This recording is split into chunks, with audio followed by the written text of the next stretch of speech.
En fait, c'est l'Europe qui cherche à réglementer. En contrepartie, il faudra respecter l'IA, qui va définir en fait comment va fonctionner l'IA, quelles sont les libertés individuelles au sein de l'IA. Deuxième point d'arrivée, c'est l'IA génératif. On crée du contenu neuf. Et puis le troisième, c'est l'IA agentique. Et là, c'est la vraie discussion. C'est intelligence artificielle, agir ou disparaître. Ce qui est intéressant, c'est de voir aussi le décalage entre l'Europe, les investissements qui sont faits aux États-Unis, en Chine et en Europe. La Chine, à 70% de son économie, serait connectée à l'IA en 2026. Le premier risque, c'est nous, en tant qu'humains. On a un biais cognitif. Le deuxième risque, ce sont la capacité d'avoir des données contextuelles suffisantes. Et puis le troisième risque, c'est le modèle en soi. Il est encore stochastique et probabilistique. Bonjour, aujourd'hui je suis avec Teddy Ramanakasina et Sébastien Foix pour parler sur le thème de l'intelligence artificielle, de l'IA. Donc tout d'abord, Teddy, est-ce que vous pouvez vous présenter en quelques mots? Oui, bonjour. Donc je suis Teddy Ramanakasina, je suis expert en cybersécurité et intelligence artificielle. Je travaille dans un grand cabinet de conseil et mon parcours tourne autour de l'audit, de la gouvernance de façon générale, avec une aide sur les grands groupes. Et l'intérêt pour moi sur l'intelligence artificielle, c'est l'audit. C'est quelque chose qui me passionne et où je fais pas mal de recherches en ce moment. Ok, merci beaucoup. Et vous, Sébastien, qu'est-ce que vous pouvez nous dire de vous? Alors bonjour, donc moi je suis Sébastien Foix, je suis le président fondateur du cabinet Léonard Conseil. C'est un cabinet que j'ai fondé en 2018 avec deux métiers, un métier historique qui est la chasse de tête. Ça veut dire le recrutement de cadres supérieurs et cadres dirigeants. Et un autre métier, depuis maintenant à peu près 6 mois, qui est l'accompagnement à la gouvernance IA.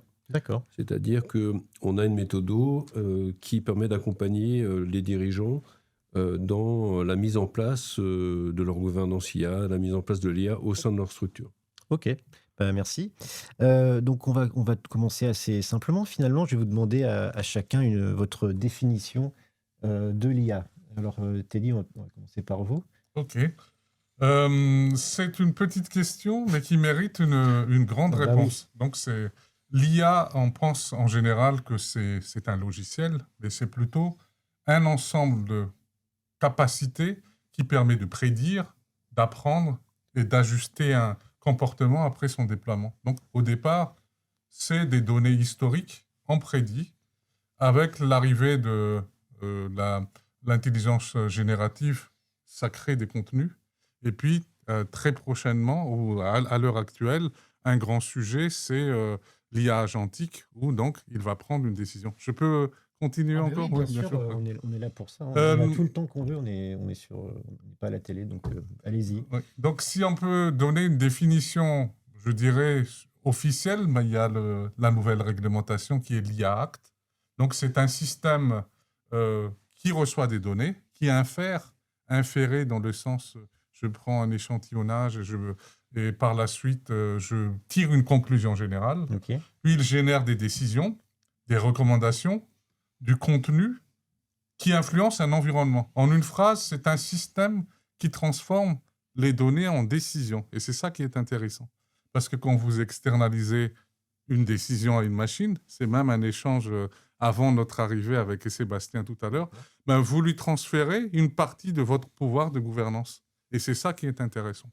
Si on fait un petit rappel, je te passe la main dans un instant, c'est qu'on a 3 blocs pour comprendre l'IA.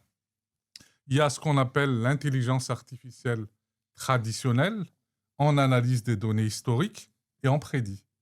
Là-dessus, c'est très utile pour optimiser, mais on a limité parce que l'usage qu'on fait est basé sur du passé.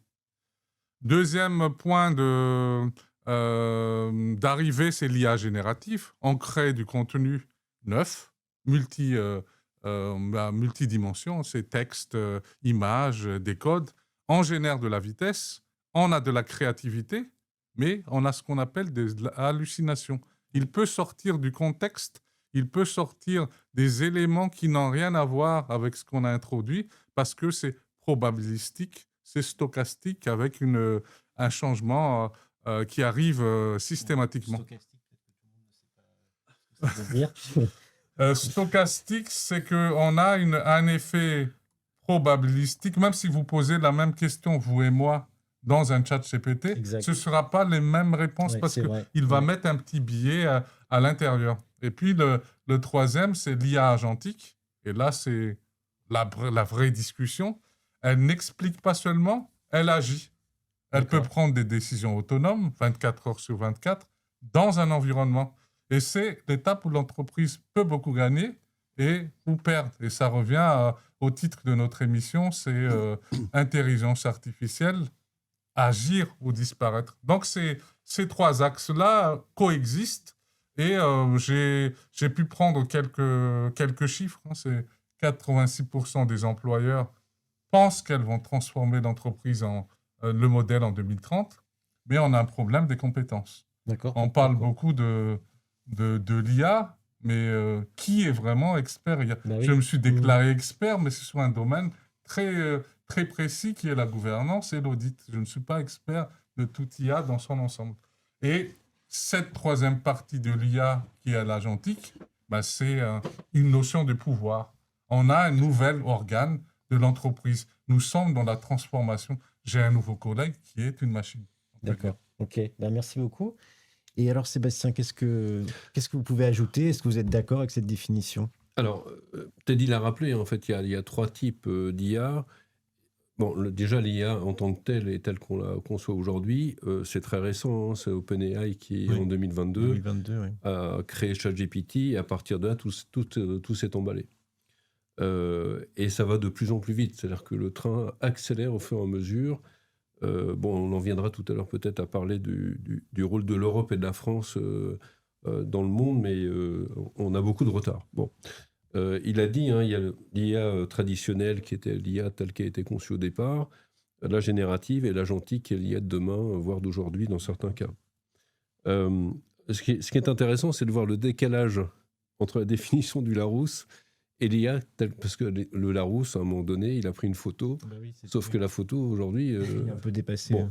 Alors, pour le Larousse, donc l'IA, c'est l'ensemble des théories et des techniques mises en œuvre en vue de réaliser des machines capables de simuler l'intelligence artificielle. L'intelligence humaine, pardon. Oui, l'intelligence humaine, oui. Ce qui est important, c'est aussi de comprendre que IA, intelligence artificielle, c'est un faux ami. Il n'y a pas d'intelligence. En fait, ça simule l'intelligence humaine, mais il n'y a pas d'intelligence. Et c'est ce qu'on appelle l'intelligence aujourd'hui, c'est très relatif. Ce qui est intéressant, c'est de voir aussi le décalage entre l'Europe, les investissements qui sont faits aux États-Unis, en Chine et en Europe. Aux États-Unis, il y a Donald Trump, quand il a été investi, le lendemain, parce qu'il ne pouvait pas le faire le jour même, il a décidé que 500 milliards de dollars étaient mis sur l'IA, sur les data centers, etc. La Chine, donc aujourd'hui, on en est à peu près à 800 milliards d'investissements de l'État. Même pas des sociétés, juste de l'État. La Chine a décidé qu'il y aurait 600 milliards d'investissements à aujourd'hui, à 2025, et que 70% de son économie serait connectée à l'IA en 2026. Oui, donc c'est dans pas très longtemps. Ça. C'est demain. 70% de son économie, 90% de son économie devra être connectée à l'IA en 2028. Bon. Et à côté de ça, vous avez l'Europe et la France. La France est dans la queue de peloton de l'Europe, mais ça, on a l'habitude. Queue de peloton de l'Europe, l'Europe a dit, il y a 3 mois, je crois, on va mettre 400 milliards, de budget sur l'IA. Bon, très bien. Et à côté de ça, vous avez les vrais chiffres. Alors, quels sont les vrais chiffres? C'est que l'État français, entre 2018 et 2022, a investi 1,3 milliard d'euros.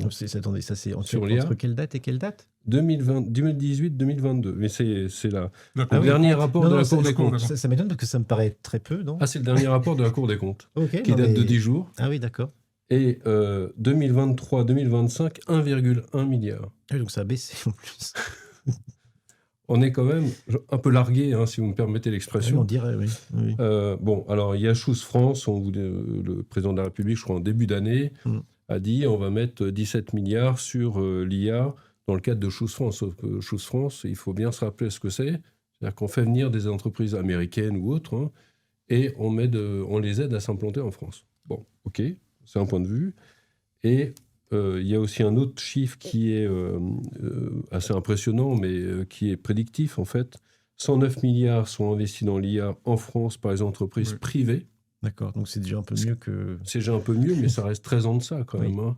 Mais à mon avis, ce sera plus. Hein. De toute façon, on sera obligé d'y aller au cours des prochaines années. Voilà. Okay. Donc, on est un peu en retard sur le sujet quand même. Ok. Vous, Teddy, qu'est-ce que vous en pensez? Est-ce que, j'imagine que sur ce point-là, vous êtes sans doute d'accord avec Sébastien? Oui, on est d'accord, et même Sébastien a des chiffres plus récents que ce que j'avais sur la Cour des comptes. Moi, j'ai une démonstration à 2 à 3 niveaux sur cette partie-là. Ça répond à la question quel investissement dans le monde, dans l'Europe et au niveau de la France. Le sujet de l'IA, c'est plus un sujet technique. Là, ce qu'on vient de démontrer il y a un instant, c'est que le sujet de l'IA devient une guerre d'investissement au niveau planétaire. Et les chiffres parlent d'eux-mêmes. Là, on voit que dans les études de Stanford, si on combine les privés, etc., c'est que les États-Unis restent dominants. À peu près, j'ai vu 800 milliards dans ces 10 dernières années, et même en effet d'annonce avec SoftBank, les 500 milliards par Donald Trump. La Chine, je suis d'accord pour les chiffres, c'est 600 milliards. L'Europe, 400 milliards. On verra la France dans un instant. Ce qui est intéressant de démontrer maintenant, c'est qu'on est face à 2 modèles qui écrasent le marché. Les États-Unis avec capital et vitesse, et on voit bien l'effet de l'écosystème avec OpenAI et NVIDIA qui connectent dans l'ensemble, et on voit bien qu'ils investissent, et c'est vraiment ça l'écosystème. Mais en revanche, la Chine, avec des modèles, des planifications, ils ont dans un axe de souveraineté, c'est un autre type d'approche. Et l'Europe, qui avance, mais avec plutôt un ADN différent. Nous sommes dans la gouvernance. Est-ce que c'est une bonne chose et c'est une mauvaise? C'est plus un constat.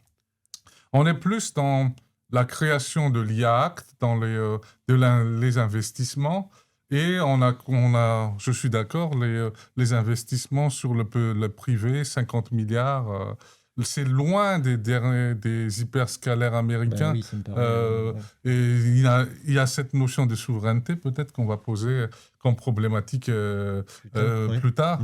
Et le point fort de l'Europe, c'est pas cette capacité d'investir financièrement, c'est plutôt la création d'un cadre mondial. On peut être fier de l'IA Act, de Digital Service Act ou le DMA. C'est vraiment des cadres qui donnent une vision première, comment on conforte les décisions prises par l'IA. Donc, conformité... Juste, je permets de vous interrompre. L'IA Act, peut-être que tout le monde ne sait pas ce que c'est. En 2 mots, qu'est-ce que vous pouvez nous rappeler ce que c'est? En fait, c'est l'Europe qui cherche à réglementer. Ok. En fait, en matière de réglementation, c'est comme l'Europe qui... alors, ça nous sert, ça nous dessert. Parfois, on arrive à faire en sorte que cette réglementation soit étendue, et parfois, ça ne fonctionne pas. Mais l'Europe cherche en premier, et c'est peut-être un petit peu ce qui nous ralentit aussi, à réglementer quand il y a quelque chose de nouveau, à réglementer. Et les Français sont un peu comme ça aussi, ils ont besoin d'être rassurés, et puis après de foncer et d'aller sur ces sujets-là. Et donc l'IA Act, en fait, je crois que ça date d'il y a 3 mois, justement, en disant on met 400 milliards, a dit en contrepartie, il faudra respecter l'IA Act, qui va définir en fait comment va fonctionner l'IA, quelles sont les libertés individuelles au sein de l'IA, parce que ce dont les gens ne se rendent pas forcément totalement compte, c'est que l'IA va bousculer toutes nos habitudes. Oui, c'est possible. Oui. Ça commence aujourd'hui. Et on pense tous que ChatGPT, c'est l'alpha et l'oméga de l'IA. Pas du tout. En fait, ça va bousculer nos habitudes de travail, nos habitudes dans la vie, c'est quelque chose qui est comme révolutionnaire. C'est une révolution. Moi, je compare ça à la révolution industrielle, au taylorisme, révolution d'Internet à l'époque. Voilà, donc l'Europe a cherché et cherche encore à réglementer. Je crois qu'il y a peut-être quelques semaines ou un mois, l'Europe a un peu desserré le bâillon justement pour permettre d'investir un peu plus et pour permettre aux dirigeants d'entreprise d'investir sur le sujet. Ok, merci. Je peux compléter l'IA Act. Oui. C'est une réglementation qui va être obligatoire. Et cette année, l'obligation, c'est de classifier les risques. Donc, avec un risque très élevé jusqu'à un risque minimum. Donc, l'entreprise a le devoir de faire un inventaire, de faire cette analyse-là pour positionner en tant qu'utilisateur, en tant que producteur, en tant qu'hébergeur, quel est le risque. Et par la suite, ils ont un plan pour implémenter l'IA Act et ça peut amener à des sanctions assez élevées, 5 à 7% de chiffre d'affaires mondial. On n'y est pas encore, mais c'est quelque chose qui progresse. Et Sébastien a raison, il y a un frein par rapport à l'IA Act, puisque pas plus tard qu'il y a une semaine ou 2 semaines, on a sorti ce qu'on appelle Omnibus Digital, qui vise à simplifier la mise en œuvre de ces différentes conformités. Ok, merci pour ces précisions. Je vous laisse peut-être continuer sur votre lancée. Vous voulez nous parler de la France plus précisément là, Oui, tout à fait. Vous avez parlé de l'Europe J'ai parlé de les États-Unis, de la Chine, de l'Europe. Et en effet, la France, je ne vais pas répéter les mêmes chiffres qui ont été indiqués tout à l'heure. Je vais plutôt aller dans un côté beaucoup plus joyeux et positif. Il y a quand même un engouement des bonnes nouvelles. Oui, j'ai été moi-même à la conférence Adopta avec le Grand Palais il y a 2 jours. On voit que l'écosystème y est, il y a l'OSEIA, il y a une bonne prise de conscience de différents dirigeants de l'entreprise, des différentes entreprises, même des CAC 40. Il y a des secteurs qui avancent plus que d'autres. Il y a des startups qui émergent. Il y a le BIA qui est en train d'être foisonné. Eh bien, on est dans la course, même si il faut courir beaucoup plus vite que tout ça. Donc, on joue intelligemment, on mise sur les talents, on mise sur la souveraineté, on mise sur la régulation et on va voir comment on joue dans les cours des grands. On peut dire ça. D'accord. Et tu voulais préciser Alors, oui, juste de dire que je crois que les dirigeants français, les collaborateurs ont tous besoin d'être rassurés sur comment on utilise l'IA et comment ça peut agir dans l'intérêt de tout le monde. Moi, j'ai coutume de dire que l'IA, ce n'est rien de plus que l'entreprise augmentée. D'accord. En fait, on décuple les forces de l'entreprise, les forces d'action de l'entreprise. Nous, ce qu'on propose chez Léonard Conseil, c'est justement une méthode qui permet aux dirigeants, petit à petit, de voir quel est son taux de maturité IA dans son entreprise, à partir de là, de prendre des bonnes décisions, de faire des sites pilotes et de déployer l'IA. Avec Teddy, on fait quelques conférences auprès de dirigeants, devant des dirigeants, et on a des questions qui sont encore, je trouve, naïves. C'est-à-dire que... Par exemple, est-ce que vous avez un exemple ? On a des dirigeants qui parfois nous demandent quel est le retour sur investissement de l'IA, quelles seront les conséquences, qui nous disent, mais c'est normal, hein, c'est chacun qui nous disent, mais en fait l'IA, ça sert qu'à licencier. Pourquoi ? Parce que dans les Échos ou la Tribune, on voit que Amazon licencie, etc. Mais ce n'est pas que ça. Les licenciements, ça peut être une conséquence, mais c'est le dirigeant quand même qui choisit ce qu'il veut faire de l'IA et comment il veut l'utiliser. Une chose est sûre, agir ou disparaître, c'est-à-dire que l'IA s'impose à nous. Mais il n'y a pas le choix, il faut le prendre en considération. L'IA s'impose à nous. De toute façon, si nous-mêmes, en tant que dirigeants ou en tant que collaborateurs, on ne choisit pas d'utiliser l'IA, tout le monde va le faire et donc c'est nous qui serons mis au bord de la route. Donc il faut l'utiliser.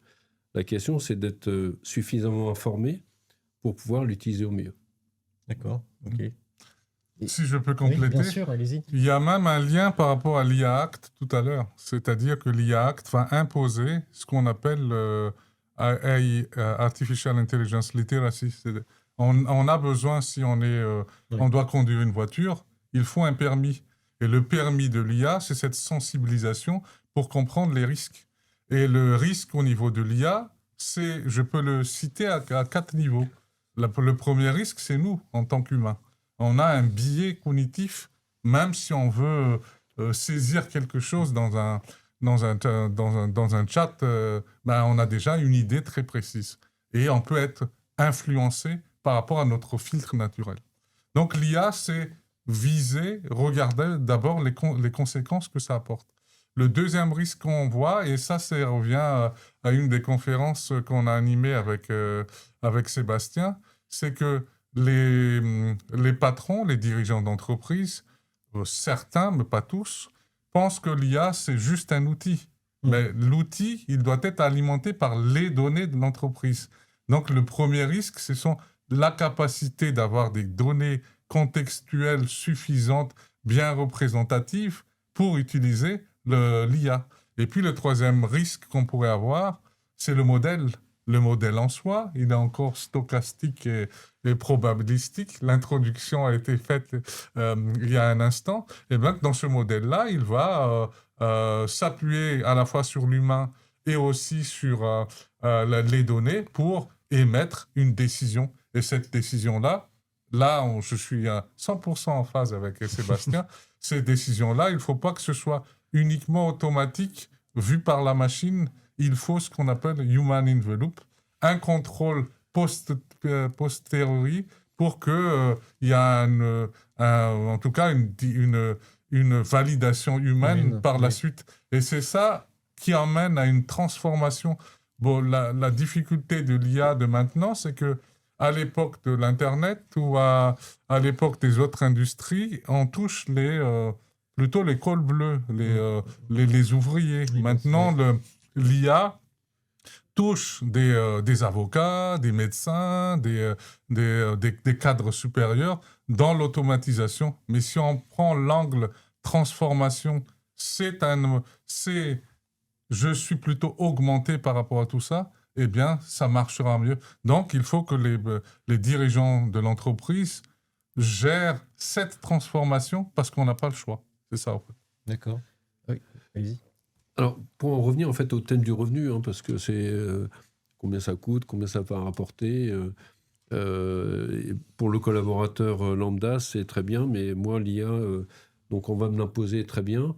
Mais est-ce que j'aurai le choix de choisir, est-ce que je pourrais choisir mon IA? Est-ce que ça va entraîner des formations, etc. Donc, on a ce type de... se situe au niveau de l'entreprise, là, du dirigeant qui... Alors en fait, on a il y a le dirigeant et il y a le collaborateur. D'accord. Les deux niveaux.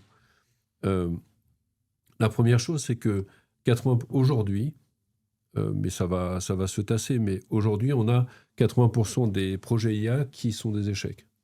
Pourquoi ? Parce qu'en fin de compte, dans l'IA, il faut compter toute la partie formation. Il y a le volet conseil d'accompagnement. Après, il faut former le personnel, il faut former les managers, et puis il y a la partie conduite du changement. Ça, c'est très important. C'est-à-dire que moi, j'ai eu, j'ai eu l'occasion de dialoguer avec des grands comptes qui sont dans le secteur banque, finance, assurance, et qui, j'ai pu constater que, en fin de compte, le CODIR ou le conseil d'administration avait décidé que l'IA, qu'on n'utiliserait plus ChatGPT, mais une IA interne, mais ils n'ont pas expliqué pourquoi. D'accord. Et du coup, plus personne n'utilise l'IA interne. C'est dramatique, quand vous avez des données bancaires ou des données de santé, c'est un peu embêtant. En termes de fuite de données, ça peut être un peu embêtant. Alors, pour en revenir à des questions de sous, c'est donc les questions qui nous sont posées pour les dirigeants, c'est très bien combien ça coûte, combien ça va rapporter. Alors, combien ça coûte, ça dépend de la taille de l'entreprise, du nombre de salariés, de l'idée. En fait, qu'est-ce qu'on veut faire de l'IA ? Est-ce que c'est simplement pour gagner plus de sous ou est-ce que également, il y a d'autres sujets ? Est-ce qu'il y a d'autres sujets ? Est-ce que c'est pour gagner des parts de marché ? Est-ce que voilà. Donc ça dépend, mais on estime que c'est, disons, inférieur à 1% du chiffre d'affaires et aux alentours de 10% du bénéfice net. Ça peut paraître beaucoup, mais ce qui est important aussi, c'est le retour sur investissement. Le retour sur investissement, on estime que c'est aux alentours d'1 an. D'accord. Si aujourd'hui je mets 100 000 euros et que demain, dans un an, j'ai 200 000, on peut se dire que finalement, c'est plutôt assez rapide comme retour sur investissement. Par rapport à un retour sur investissement classique, je ne sais pas, entre 3, 5, 7 ans, là, on est aux alentours d'un an. C'est estimé, hein, parce qu'aujourd'hui, on a quand même assez peu de données franco-françaises, mais c'est des choses qui sont estimées par rapport aux premières constatations. Ce qui est important aussi, c'est vis-à-vis du collaborateur. Il y a des collaborateurs, enfin, il y a des cadres qui nous posent la question, qui nous disent très bien, moi, demain, si je me mets à l'IA, donc la première chose que je dis, c'est tu vas te mettre à l'IA. Mais qu'est-ce que ça va m'apporter, moi, dans ma carrière, etc. En réalité, ça va permettre de se concentrer sur les tâches qui sont à forte valeur ajoutée et de laisser de côté les tâches routinières. Je donne un exemple concret, c'est-à-dire on a tous des centaines de mails qui arrivent tous les jours, etc. On doit les traiter, il y en a qui sont importants, il y en a qui ne sont pas importants, mais finalement, il y en a peut-être 10, 20, 30 auxquels il faut répondre dans la journée, mais pas plus. Bon, l'IA va vous permettre, un type d'IA va vous permettre de sélectionner, par rapport à des critères que vous avez présélectionnés, de sélectionner ces mails et de répondre au plus rapide et de manière plus qualitative, finalement, sans forcément lire tout le reste. Alors, c'est pas parfait, hein, on peut passer à côté, etc., mais ça peut permettre de faire gagner du temps, et puis derrière, après, se concentrer sur ce pourquoi, finalement, on est payé tous les jours. Et là, il y a de la valeur ajoutée humaine. Exactement. En fait. Exactement. D'accord. C'est ça qu'il faut voir dans l'IA, à mon sens, aujourd'hui. Je peux compléter aussi notamment pour les chiffres, si vous avez des chiffres pour compléter. Enfin, par rapport au coût le retour sur investissement. Je prends mon exemple avec l'arrivée de l'IA, du copilote, il se limite à mon périmètre de mail et à mon données d'entreprise. Dans le métier de gouvernance que je mène, à la fois pour la cybersécurité et l'intelligence artificielle, je suis amené à lire ou à synthétiser un certain nombre de documents de 200 pages et que je dois comprendre beaucoup plus vite. L'IA est capable de me résumer et de me situer les points les importants, et donc je peux me concentrer sur répondre quelque chose de très factuel et très basique, et je gagne du temps. Et si je veux, ça c'est mon exemple, donc je pense que j'ai gagné 40% de productivité. Si je mets ça à l'échelle d'une... Vous, à titre personnel? À titre personnel. Donc, si je mets ça dans les documentations que j'ai récupérées et dans la productivité, ça va jusqu'à 20 à 40% selon les secteurs. Maintenance prédictive, on est dans moins de 22% de panne et donc moins 15% des coûts dans l'industrie. Dans les relations clients, on est plus dans 25% des ventes récurrentes via des recommandations. Et je vois des sociétés, sans les nommer, ils ont plus augmenté le nombre de recrutements dans les commerciaux, capables de le situer directement le bon prospect et le futur client qu'on aura grâce à l'IA. D'accord. Et mon domaine aussi, c'est plutôt dans le domaine de la banque. J'ai fait 8 ans de banque mobile. Dans la détection de fraude, on a déjà à moins 60% de faux positifs. Ah oui. Donc, on a en tout cas l'arrivée de l'IA, et je ne raconte pas ce qu'on connaissait déjà avec le monde médical. Si on prend une radio, la capacité de la machine à détecter plus qu'un expert, c'est une aide. Il ne le remplace pas, c'est une aide. Il faut être d'accord que sur certains domaines, l'intelligence artificielle dépasse l'homme. Et ça, oui. On doit l'accepter, et que c'est un copilote, c'est une aide, c'est pas un concurrent en soi. D'accord. Est-ce que vous avez quelque chose à ajouter concernant le capital humain, peut-être ? C'est une des questions qui est posée systématiquement aussi, puisque comme j'ai expliqué tout à l'heure, pour faire de l'intelligence artificielle, c'est comme une voiture, il faut avoir le permis. Donc l'investissement qui est fait, c'est un investissement humain pour qu'il puisse comprendre les enjeux de l'utilisation de l'IA. Et il y a un risque en soi. Si on met à la place d'un dirigeant, si on va mettre l'IA en route, il faut qu'il négocie avec un comité social économique pour expliquer qu'il y aura un impact. Nous, on a entendu dans notre dernière conférence, il y avait une société qui était plutôt dans le journalisme comme vous. Ils étaient 150 avant, et avec l'arrivée de l'IA, ils n'étaient que 10. Ah oui. Et donc, il y a un impact fort sur le côté audiovisuel, le résumé, et ça, il faut l'embarquer dans le métier en tout cas d'avocat ou de juridique. L'arrivée de l'IA peut aussi causer des gros problèmes. Aux États-Unis, il y avait un des avocats qui a sorti une loi qui n'existait pas. Oui, donc, ça, il faut aussi oui. faire attention à ce niveau-là. Donc, il a un côté positif de productivité qui est fait, mais il faut aussi cadrer dans l'ensemble, puisque les conséquences, c'est toujours des conséquences humaines sur l'individu, sur l'aspect collectif. Il peut discriminer une sous-population en entière, et il peut faire mal. Le mot qui me vient à l'esprit, c'est plutôt en anglais, harm, de faire mal à une société si sa décision va en l'encontre de l'éthique de notre société. Alors, c'est là où j'ai un bémol. Okay. C'est là où j'ai un bémol. Les licenciements massifs, comme on peut le voir encore une fois aux États-Unis, c'est une des conséquences. Maintenant, moi, je suis persuadé que, comme toute révolution industrielle, ça va engendrer plus d'emplois que ça va en faire perdre. Destruction créatrice. Bien sûr, bien sûr. Et alors, après, c'est pas forcément des emplois, c'est pas des emplois au même endroit. C'est ça le truc. C'est que si on voit ça au niveau d'une entreprise, il y a une entreprise qui va économiser, mais il y en a une autre qui va embaucher, ou une autre qui va se créer. Et en réalité, ça va générer plus d'emplois. Ce qu'il y a et ce qui risque de changer, par contre, c'est que on est dans un contexte aujourd'hui, il y a encore des usines, un contexte où il y a encore des ouvriers, de moins en moins, mais il y en a encore. Et je pense qu'on va vers une société ou un modèle de société où les gens devront être de plus en plus qualifiés au risque de se trouver au bord de la route. Je pense que c'est une des conséquences. D'accord. Mais pour moi, c'est inéluctable. C'est la manière... Enfin, il faut l'accepter. Il faut l'accepter et surtout... depuis quelques années, avec l'après-Covid, en fait, les gens ont compris, les dirigeants ont compris qu'on aurait à se former tout au long de sa vie. On n'est plus simplement à se former quand on change d'emploi, etc. En réalité, les jeunes qui sortent des écoles, aujourd'hui, des écoles supérieures, ils ont parfaitement intégré que tous les 3 ans, ils allaient changer d'emploi et que ça ne les gênait pas. Et que ils ont une opportunité, ça leur plaît aujourd'hui, mais demain, ça peut ne pas leur plaire, ils vont sans doute faire autre chose, etc.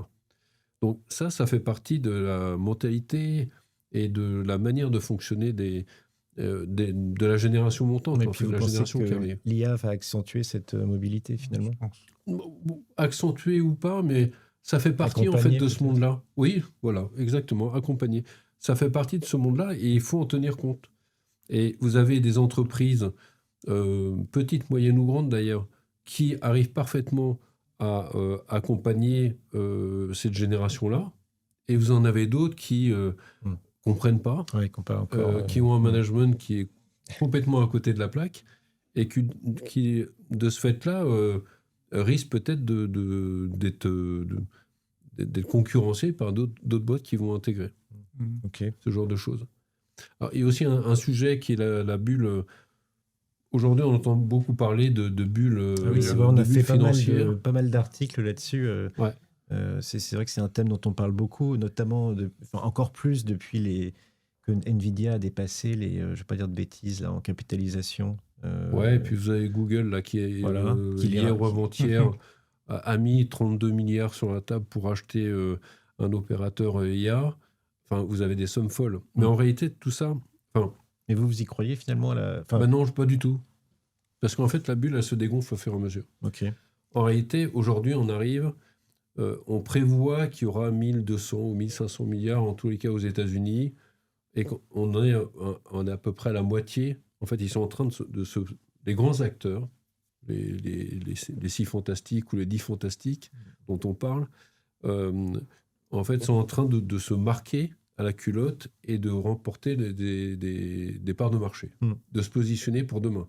Ils savent que c'est dans les 10 ans ou 15 ans à venir, c'est à partir de ça qu'ils vont se nourrir et qu'ils vont s'alimenter.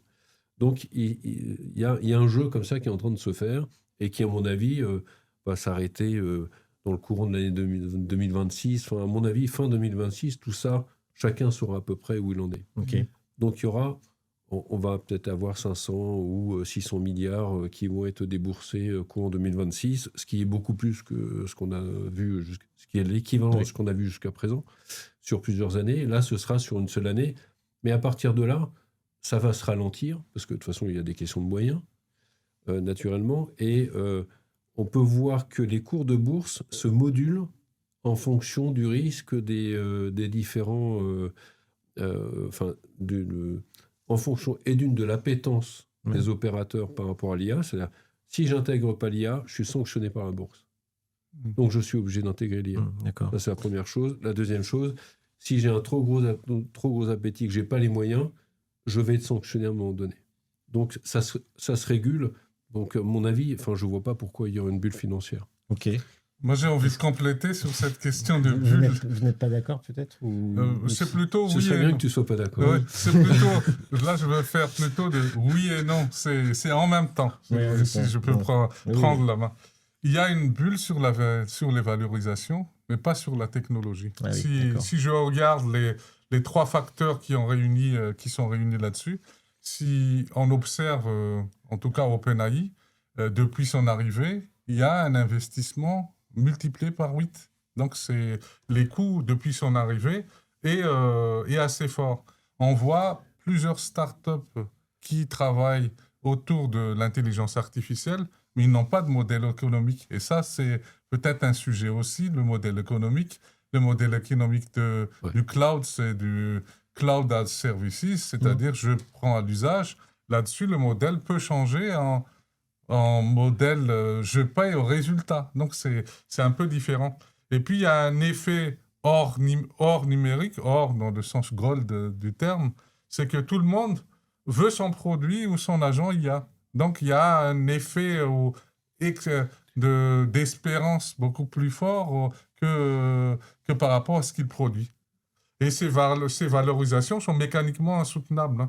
Les startups, il y a 300 millions d'euros, mais sans chiffre d'affaires réel, donc on ne sait pas ce que c'est.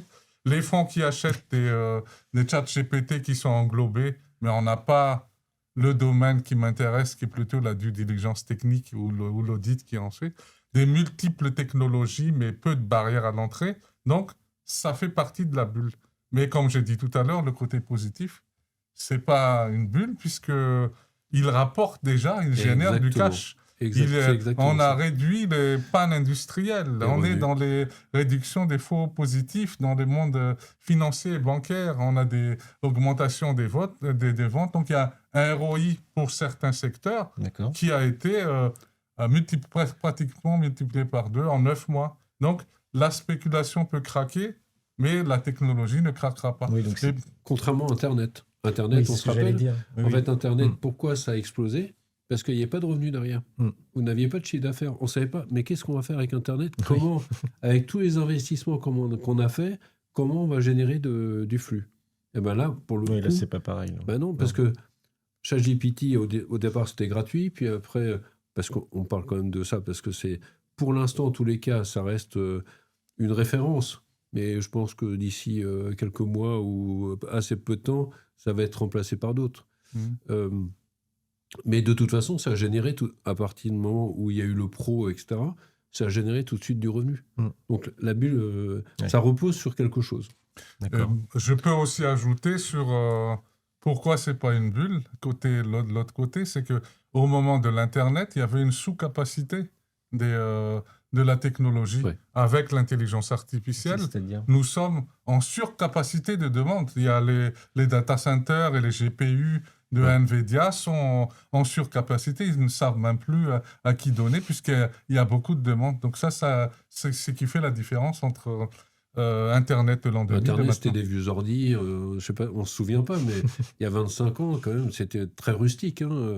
Et justement, Internet a obligé les fabricants d'ordinateurs, etc., à augmenter les CPU, augmenter la puissance. Mais au départ, c'était quand même très rustique. Très rustique. Ok. On va passer à une deuxième partie. On va peut-être parler plus d'argent, puisqu'après tout, c'est un des thèmes du revenu. Et donc, les dirigeants et l'argent, qu'est-ce que ça vous inspire, ça, Sébastien, si on part sur ce thème-là? Alors, par rapport à l'IA ou alors de manière générale Par rapport à l'IA. Par rapport à l'IA? Oui. Ben, il est clair que l'IA a été construite et mise en place pour générer plus de chiffre d'affaires et plus de profit. Bon, ça c'est sûr. Après, les moyens qui sont mis en œuvre, encore une fois, c'est les dirigeants qui vont décider. Maintenant, voilà, un dirigeant qui va intégrer l'IA, ça lui permettra d'avoir un patrimoine plus important, en tous les cas un patrimoine professionnel plus important, et de valoriser sa société. Et je me permets, j'ouvre une parenthèse, je la ferme, la parenthèse, d'où l'aberration de la taxe Zuckman. De toute façon, ça a été... c'est plus d'actualité, si j'ai bien compris. Oh, ça reviendra, vous inquiétez pas. D'accord. Mais mais c'est une aberration puisque c'est sur un patrimoine qui n'est pas réalisé et qui n'est pas liquide. Il y avait l'exemple de Mistral, par exemple, pour parler quand même d'un opérateur européen et français. Et donc, le dirigeant de Mistral disait, mais c'est très bien, moi, ma boîte, elle est valorisée, je ne sais plus combien, c'est 5 ou 6 milliards. Je crois que c'est ça, c'est cet ordre-là, d'euros. Si on met 2% sur 5 ou 6 milliards d'euros, alors que je n'ai pas le premier sou qui correspond à ce patrimoine immatériel et non réalisé, je ne vois pas d'où je vais sortir, sinon à vendre mes parts. Et il va les vendre à qui ? À l'étranger. Ah oui. Voilà, à des investisseurs étrangers. Ce qui n'est pas très malin, ça. C'est pas... non, bien sûr que non. Voilà. On a fait la démonstration que ce n'était pas très malin. Non, mais surtout par rapport au retard dont vous avez parlé, que vous avez évoqué au départ, en termes d'investissement entre la France, l'Europe et puis le reste du monde. Bien sûr. C'est pas forcément... Moi, je suis partisan que, de toute façon, l'État doit aujourd'hui... l'État, c'est un investissement qu'il fait. Voilà. Et donc l'État doit mettre les milliards d'euros sur la table et doit réunir, comme l'a fait Trump, ce qu'il a fait, c'est extraordinaire quand même. Il a réuni une table ronde avec les 10 plus gros. Il a dit, toi tu mets combien ? Ah, moi je mets 100 milliards. Ah, très bien. Bon, toi tu mets combien ? Ah bah non, lui il dit 100 milliards, moi je dis 200. Ah, très bien. Mais c'était vraiment ça. Hein. Je sais pas, il y a très peu de gens qui ont vu cette séquence, mais c'est extraordinaire. Pourquoi Macron ne s'inspire pas au moins de cet exemple positif qui consiste à dire, bon, bah voilà, toi tu t'engages, c'est très bien, tu vas faire avancer la France. Voilà, bon. Donc pour répondre à votre question et revenir à votre question, ça permettra à chacun de s'enrichir, aux dirigeants de faire plus d'argent et aux collaborateurs qui vont s'intégrer dans cette démarche également de mieux gagner leur vie. D'accord. Moi, je vois en tout cas trois domaines ou trois gagnants de l'IA. Le premier, c'est les dirigeants de hyperscalers comme Microsoft, Google ou Amazon. Le deuxième, ce sont les fondateurs de l'IA emblématique, Sam Altman d'OpenAI. C'est des personnes qui sont très présentes dans l'espace médiatique et que je crois même des non-spécialistes maintenant connaissent. C'est des visages qui sont connus, c'est des noms qui sont connus. Et aussi, dans ces trois, j'ai cité deux, j'arrive au troisième, mais c'est quand même monopolistique. Ils dominent l'écosystème, NVIDIA, OpenAI. Si j'ai vu un article qui montre l'enchevêtrement des flux financiers, c'est très lié. Même les nouveaux qui arrivent, il faut qu'ils les financent pour qu'ils rentrent. Donc, il faut que ça passe par eux. Donc, le premier, c'est les dirigeants des hyperscalers. Le deuxième, ce sont les fondateurs emblématiques de l'IA. Elon Musk, on peut en citer aussi, il est quand même un grand concurrent, un grand joueur dans le sens. Et puis, il y a certains scale-up qu'on peut dire, Anthropic, Mistral. Et on peut parler de Arthur Munch de Mistral. C'est peut-être le cocorico, entre guillemets, français pour le faire. Et donc, les fortunes sont concentrées par ces trois-là. Oui, quelques personnes ou quelques entreprises qui dominent le marché à l'heure actuelle. Et nous, on n'a pas de grands géants. pour concurrencer l'ensemble. Par contre, si je peux me permettre, tu l'as dit tout à l'heure, tout ce qui concerne les startups en fait, autour de l'IA, c'est très très dynamique en France. Oui. Ça passe en dessous des radars. On en parle finalement assez peu, mais c'est très dynamique. Il y a des fonds qui s'intéressent à ces startups-là. Ceux qui vont aussi en retirer un gain, c'est les startups qui vont non seulement créer une appli IA, mais des applis qui sont transverses. Aujourd'hui, vous avez, je crois que c'est Sopra qui travaille sur le sujet et qui propose une IA qui est transverse, notamment destinée aux forces de l'ordre, etc., pour la rédaction. Non, mais pour la rédaction de compte rendu, etc. Pardon, c'est juste une IA transverse. Pardon, un transverse, c'est-à-dire qu'il peut s'appliquer à plusieurs métiers. Okay. Donc au départ, c'était destiné aux forces de l'ordre et aux gendarmes pour leur éviter de passer. Je crois que l'indicateur, je crois que c'est 60% du temps d'un gendarme est passé à la partie administrative. Donc 60-70%. Les gens ne se rendent pas compte, c'est énorme. Donc en fait, cette partie-là, si ça peut être réduit en termes de temps et qu'on peut dire qu'il passe 10 ou 20%, il sera 80% de temps sur le terrain. Donc c'est-à-dire à faire son métier en fait, ce pourquoi ils sont engagés. Et donc ces applications-là, elles pourront sans doute avoir des répercussions dans d'autres métiers. Et donc les grands opérateurs qui arriveront à transformer l'essai et avoir des applis qui sont justement transverses, autant dans le secteur des forces de l'ordre que le secteur de la chimie, j'en sais rien, moi, ou dans d'autres secteurs d'activité, ceux-là vont arriver à tirer leur épingle du jeu et à rester finalement. Aujourd'hui, un des enjeux, concrètement, c'est très bien. Nous, on a une méthode pour les gouvernances. On a un sujet qui est à un moment donné de conseiller le dirigeant, de dire mais prenez cette appli-là ou cette appli-là. Et ça, c'est un véritable enjeu parce que l'appli qu'on va conseiller aujourd'hui, il faut quand même qu'il puisse s'en servir dans 6 mois ou dans 1 an. Donc c'est ça. On est au début quand même en France de ce secteur-là et de l'application concrète de ce secteur-là. D'accord, merci. Vous vouliez rajouter quelque chose à ce que vient de dire Sébastien ? Mais ça me fait réfléchir à la question finalement de est-ce qu'on peut faire fortune avec l'IA ? C'est ce que je voulais vous demander. Est-ce qu'on peut faire fortune avec l'IA ? Il y a plusieurs cas que je vois à ce niveau-là. D'abord, c'est que l'IA, j'insiste pour le dire, c'est pas technique, c'est stratégique parce que c'est de la décision, c'est des investissements. Bien sûr. Le premier cas, c'est construire un produit ou un service à forte scalabilité, c'est-à-dire je le vends à l'échelle. Et ça, c'est important puisque les fortunes de l'IA, ça ne vient pas du code, mais de la plateforme qu'on utilise, des API, donc Application Programming Interface, comme dans la banque où j'ai mon téléphone avec mon argent de plusieurs sociétés. Il est capable de se connecter à l'extérieur et c'est encore des données. Proposer des services premium, monétiser la data, mais avec des problématiques de qui a la propriété intellectuelle. Donc, j'ai appris que si vous avez une application IA payante, la création, c'est la vôtre.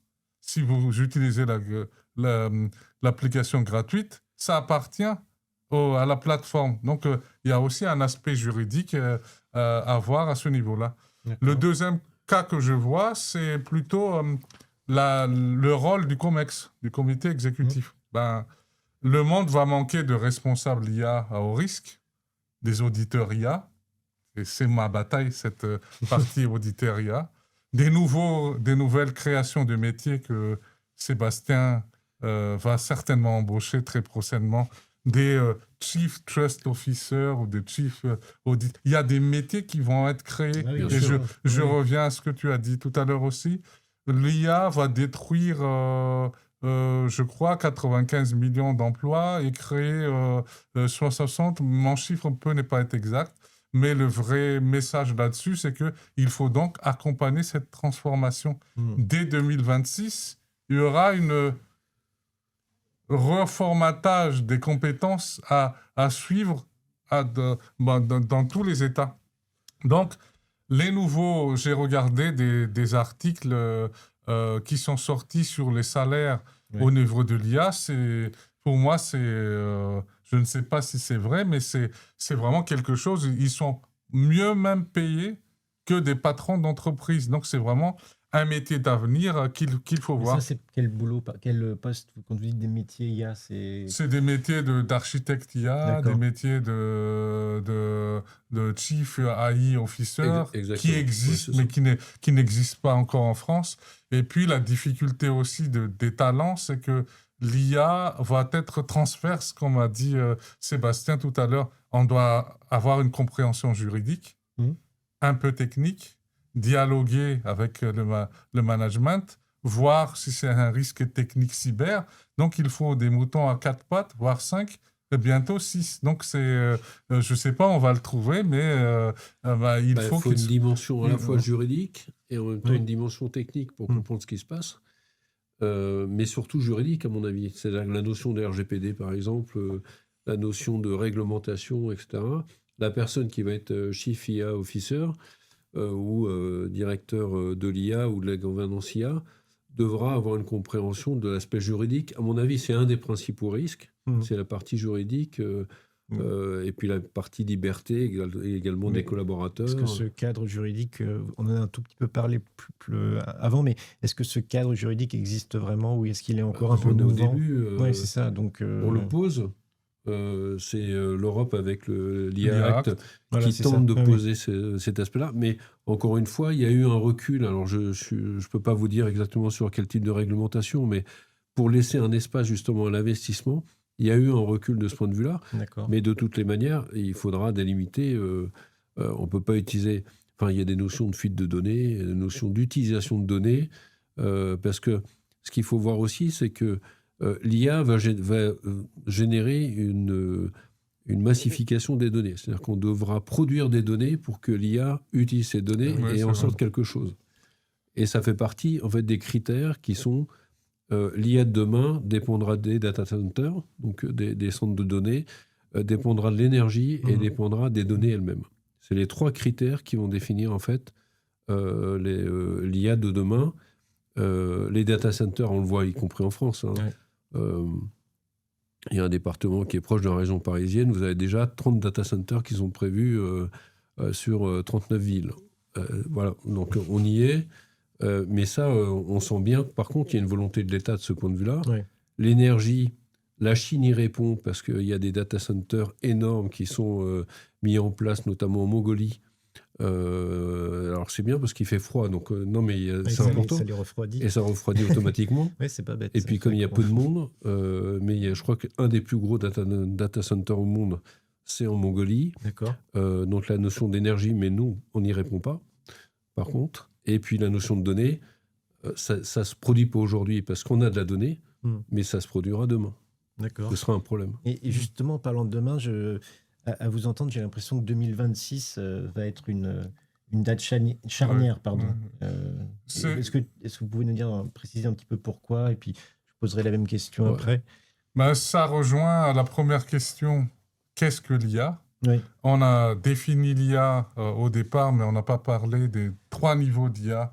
L'IA faible, c'est-à-dire qu'il est juste capable de réagir avec des mémoires courtes, de répondre.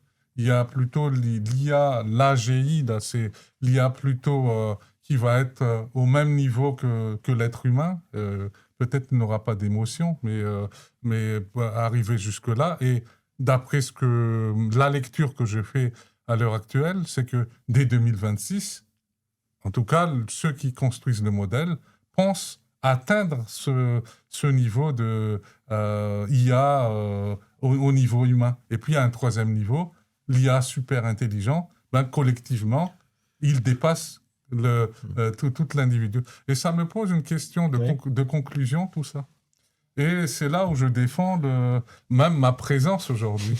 C'est que l'IA, il faut donner une confiance. Une mesure. À qui il faut donner une confiance? Vous, est-ce que vous avez confiance à l'IA? L'entreprise, est-ce qu'il a confiance à l'IA? La société, est-ce qu'il a confiance à l'IA? Comment on fait ça, ça, c'est la notion d'auditabilité. Cette partie où j'ai rejoint... Mais c'est là où vous intervenez. C'est là où j'interviens, où je fais toute partie de ma recherche. J'ai rejoint l'Association internationale de l'audit algorithmique. il faut des gens capables de donner ce niveau de scoring. Dans le langage d'où je viens, c'est l'assurance raisonnable que l'IA que j'utilise, il ait un bon niveau de maturité ou de confiance. Sinon, on est dans les dérives de décision et voire dans les dérives réglementaires. Et cette notion de confiance, donc, va créer, en tout cas, des nouveaux emplois, positionner des sociétés et rassurer qu'il y a tel ou tel niveau parce qu'il faut le voir à ce niveau-là. Et cette notion de confiance, c'est presque ma conclusion sur la thématique aujourd'hui. D'accord. Et donc, Sébastien, avant de vous laisser conclure à votre tour, peut-être revenir un peu sur 2026, parce que finalement, c'est dans un peu plus d'un mois. Voilà. Donc, il est temps d'en parler. Alors, en fait, 2026, nous, on le voit par rapport au nombre de conférences et les demandes qu'on a, puisqu'on intervient tous les deux, justement, pour expliquer un peu tout ça. On voit qu'il y a un appétit. D'accord. Il y a un appétit.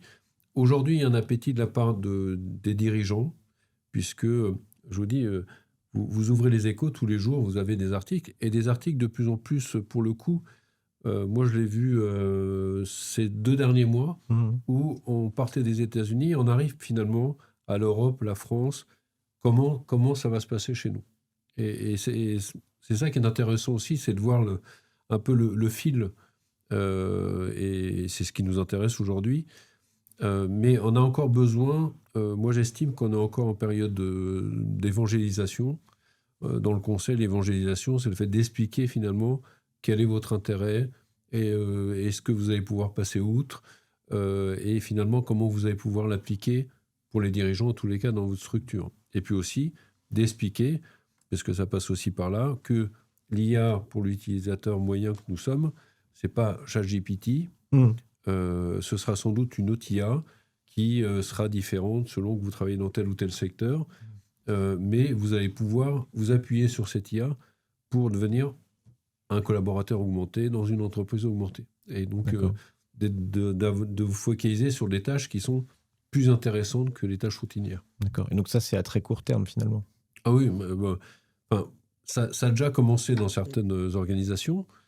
Encore une fois, si le taux d'échec est aujourd'hui de 80%, il descendra au fur et à mesure, je pense que les grands dirigeants vont comprendre que c'est dans leur intérêt aussi d'expliquer les choses en interne. Mais voilà, c'est en train de se faire et je pense qu'il y a un travail qui se fait aujourd'hui. Ok. Juste une petite question supplémentaire par rapport à ça. Alors, peut-être qu'on en a un tout petit peu parlé, mais quand vous rencontrez des dirigeants, par exemple, est-ce que vous avez l'impression qu'ils sont optimistes, ils sont enthousiastes, ou il y a aussi une part peut-être de résignation, non ? Non, absolument pas. Non, un dirigeant, s'il n'est pas enthousiaste, mais il ne se lève pas le matin. Il pourrait être un peu pessimiste quand même, malgré tout. Parce que... Non, pas pessimiste. Par rapport à l'IA, je veux dire. Non, c'est des questions, en fait. D'accord. C'est de dire, OK, donc l'IA est là. J'avais bien le sentiment que l'IA était là. Vous me donnez des chiffres, parce que les chiffres qu'on vous donne aujourd'hui, on les donne lors des conférences. Donc, de toute façon, ils parlent d'eux-mêmes. Comment je vais faire ? Voilà, c'est très bien. Comment je vais faire pour utiliser au mieux l'IA dans mon intérêt à moi en tant que dirigeant, dans l'intérêt de mes collaborateurs, et de manière aussi à préserver, parce qu'en France, on a beaucoup cette notion-là, et c'est très bien. C'est quand même le pays des droits de l'homme. Donc, comment préserver l'intimité, la liberté de chacun, les données confidentielles de chacun. Je parlais tout à l'heure de données dans le monde de banque, finance, assurance, qui sont des données sensibles. Oui, bien sûr. Comment faire en sorte ça, faut l'expliquer aux collaborateurs. C'est-à-dire que quand vous êtes... il faut rassurer les gens, c'est ça que vous dites. Bien sûr. Ah oui, non. Ça passe par là. Ça passe par le fait de rassurer les dirigeants, rassurer les collaborateurs et leur expliquer qu'il n'y a pas une manière d'utiliser l'intelligence artificielle. Il y a autant de manières qu'il y a de boîtes. Voilà, c'est ça. Okay. Autant de manières qu'il y a d'organisation. Et il faut trouver votre manière à vous. Et voilà, pour ça, il faut être accompagné, bien sûr. D'accord. Ça me semble être une conclusion très, très claire et très, très pertinente, forcément, par rapport à tout ce qu'on vient de dire. Donc, autant d'IA que d'entreprise, alors. Est-ce que vous êtes d'accord avec Sébastien ? Je suis d'accord là-dessus et je voulais ajouter un dernier point. Oui, c'est toujours au niveau de cette confiance-là. On nous a posé pas mal de questions là, quand j'ai accompagné Sébastien sur à qui croire, à qui on fait confiance. Et d'où l'intérêt des certifications qui arrivent en ce moment pour rassurer que la personne a la compétence, l'entreprise est certifiée. Et donc, cette partie dans le milieu éducatif et d'accompagnement, ça arrive pas mal. Donc, là-dessus, je vois les certifications de l'ISACA, les certifications de Babel-AI, des certifications spécifiques par secteur avec les associations algorithmiques, d'audit algorithmique. Donc, il faut aussi ces références-là pour harmoniser et mettre à niveau, qu'on parle vraiment de points de référence dans l'écosystème. Voilà. D'accord. Merci. Si vous voulez ajouter un mot ou deux, bien sûr, je vous en prie. Merci de votre invitation. C'est moi qui Merci de votre invitation. Remercie. Ça nous permet aussi d'expliquer un petit peu ce qu'on vit sur le terrain et la manière dont on